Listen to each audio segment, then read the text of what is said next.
Legal. Então, assim, eu acho que uma coisa como a gente destacou e que chama muita atenção no caso de todos os cases que nós apresentamos, eu diria que é o que eu mais quero apontar para vocês, é realmente a questão da missão e do propósito, né? É muito importante. E mais, esse assunto que é tão importante, sempre foi muito importante, que afinal de contas é dizer a razão de ser da empresa, é dizer a razão de ser da existência da empresa. Qual é a finalidade maior que ela existe, por que ela existe, qual a diferença que ela faz no mundo se ela não existir. Mas eu queria destacar e falar com vocês uma coisa muito legal. Nessa pandemia que a gente está vivendo ainda, infelizmente ainda estamos vivendo, mas Deus quiser vai acabar, nessa pandemia a gente viu uma coisa muito interessante, né?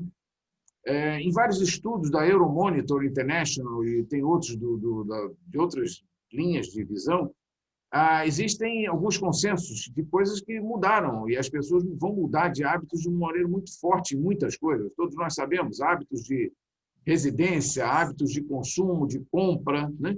E tem uma coisa que o mundo percebeu. Até aqui, a gente tinha como top de preocupação do mundo e como top de preocupação de aspectos, inclusive, de risco, a gente tinha a questão da sustentabilidade, que, com todos os seus desdobramentos, é um aspecto extremamente importante, e ele estava no topo de tudo, no mundo inteiro, né? E agora o que a gente está vendo é o seguinte, que quem assumiu essa maior preocupação mundial agora é o propósito. Olha que relevante que isso é. Então, hoje em dia, a razão de ser das coisas passou a ser mais importante do que tudo. O ser humano percebeu, acho que com a pandemia a gente percebeu e a gente está questionando coisas que a gente achava que eram absolutamente corretas. E a gente olha hoje e fala, nossa, como é que eu estou fazendo aquilo? Como é que eu comia comida aquilo? Como é que eu comia aquele negócio que eu olhava o cara babando ali em cima da comida e eu comendo comida aquilo, um negócio que não tem sentido. Então, as pessoas foram mudando os seus hábitos e as empresas estão sendo agora conduzidas e convidadas a repensar suas missões. Por que repensar a sua missão? Porque a missão é a coisa mais inicial e mais importante de uma empresa. Então, assim, estabelecer a missão, eu sempre digo assim, olha que legal, a missão ela vem, na verdade, de um sonho e ela caminha para um legado. Olha só que legal, a missão está aqui, ela está no meio, mas a ela antecede um sonho. Por quê? Porque quem tem uma missão, que sabe onde quer chegar, um dia sonhou que essa coisa acontecesse.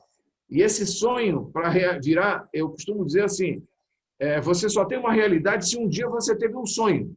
Tem gente que fala o seguinte, mas o sonho sem realidade, tudo bem, mas a realidade só existiu e só é forte com essas empresas que nós mostramos se alguém sonhou essas empresas. Em todas elas nós falamos de gente aqui que são os fundadores, são as pessoas que tocam, que inventaram, que tiveram a ideia, que perseveraram, que acreditaram, que tiveram um sonho de querer transformar o mundo. E a missão de todas essas empresas que nós estamos falando, ela não se restringe aos países de origem.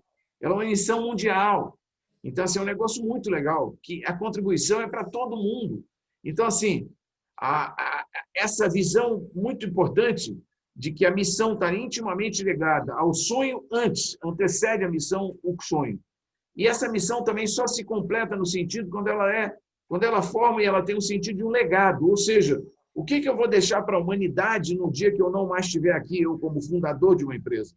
Eu quero ver o que a minha empresa vai contribuir, continuar contribuindo, independente da minha presença aqui ou não. Isso é fantástico. As grandes pessoas que realizaram, que transformaram esse mundo, né? Elas fizeram isso. Elas construíram coisas que ficaram. Veja como isso é importante, independente de qualquer aspecto, mas isso leva à nobreza do ser humano. A gente precisa fazer as coisas que continuem a melhorar o mundo. Tem muita coisa ruim acontecendo, nós precisamos ser ao contrário. Então, quando a gente faz isso, a gente tem uma outra dimensão. Agora, além de olhar para o lado, assim, naquela visão antes da missão, a missão e o legado, eu queria dizer para vocês o seguinte, a missão também é o início de toda a reflexão estratégica de uma empresa. Qualquer empresa, ela nasce e reflete os seus desejos maiores na missão. Essa missão gera visão, gera valores, gera propósitos, mas, na verdade, a missão é a primeira grande reflexão. Não se começa um planejamento estratégico, um planejamento organizacional, de que dimensão ele tiver, sem uma missão. Você precisa refletir sobre o que você está fazendo ali. E mais do que isso, os colaboradores precisam estar engajados, entendendo o sentido daquilo tudo, para que essa coisa possa realmente produzir efeito.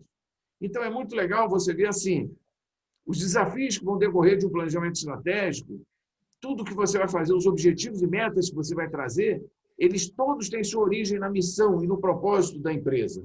Lembre-se, eu já falei para vocês na vez passada, mas tem um cara chamado Simon Sinek, que escreveu um livro que chama-se assim, Comece pelo Porquê, ou Start with I, né?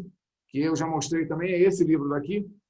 É um livro que é bastante sensacional. Ele mostra o seguinte, que as pessoas, ele usa uma expressão que ele fala assim, as pessoas não compram o que você faz, elas compram o porquê você faz as coisas. E elas aderem a você não é porque você é simpático, é porque a causa que você está defendendo a elas faz sentido. Então, isso é totalmente legal, né? Não é legal isso, Pedrão? Basta olhar para algumas eleições de alguns países, né?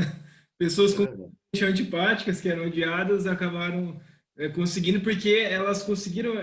E eu acho que isso é uma coisa que é da humanidade, né? Tipo, os antigos, as pessoas que navegavam, né, pelos mares, descobriram o país, eles sempre conseguiram comunicar muito bem uma missão, um negócio muito grandioso, realmente uma coisa que era para deixar um legado, era para fazer parte da sua razão de ser, né? Sua razão de ter nascido. Agora, quando ela não é, Pedrão, quando ela não tem continuidade para ser um legado para a humanidade, ela morre. Porque quando não há o que se faz sem o coração, não adianta que Deus não abençoe. Então, não vai seguir. Vai morrer no meio do caminho logo, logo. Vai ser coisa de intenção. Se a pessoa não tiver um bom propósito, uma boa intenção, realmente a coisa fica. As empresas que duraram, tem poucas que duram mais de 100 anos, né? Mas elas têm toda uma coerência, têm todo um sentido naquilo que fazem. E nisso é importante a gente ver que tem 3 aspectos que pulam muito aos olhos das empresas que conseguiram fazer o propósito virar um legado e as ações virarem legado, né? São 3 coisas que são importantes que elas consideram, que seriam a ética, né, a liderança e a gestão. Então, assim, na verdade, sem essas 3 coisas, você não consegue tornar uma missão e um propósito um legado através de uma empresa.